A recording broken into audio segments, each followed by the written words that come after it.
2 দিন আগেই সবার সঙ্গে সুখবর শেয়ার করলেন ফারিয়া শাহরিন। জানান মা হতে চলেছেন তিনি। সে সময় খুশির খবর শেয়ার করে সবার দোয়া চান অভিনেত্রী। যদিও ফারিয়া ঠিক করেছিলেন মা হতে যাওয়ার খবরটি নিজেদের মধ্যে রাখবেন। অভিনেত্রী মনে করেন তার অনেক কিছুতে মানুষের বদনজর লাগে, এতে অসুস্থ হয়ে যান। তার ভাষায়, ফেসবুকে কোনো পোস্ট দেওয়ার পর মানুষের বদনজরকে ভয় পায়, কিন্তু মা হওয়ার মতো খুশির খবর শেয়ার না করে পারলাম না।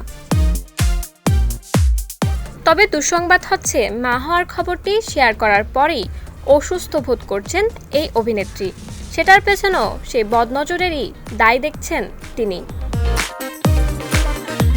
মঙ্গলবার এক ফেসবুক স্টোরিতে ফারিয়া লিখেছেন, খবরটা শেয়ার করার পরই ভয়ঙ্কর মাথা ব্যথা শুরু, ওষুধেও কাজ হচ্ছে না, শরীরটা খারাপ হয়ে গেল আবারও। ক্ষোভ নিয়েই অভিনেত্রী বলেন, আমি কোনো কিছু জানাবো না, কানে ধরলাম। কে কি ভাবলো জাহান্নামে যাক, ওই চিন্তা, মাই লাইফ মাই রুল। এরপর সাংবাদিকের উদ্দেশ্যে ফারিয়া লেখেন, মোবাইল অফ, কেউ ফোন দিবেন না ইন্টারভিউর জন্য, আমি অসুস্থ।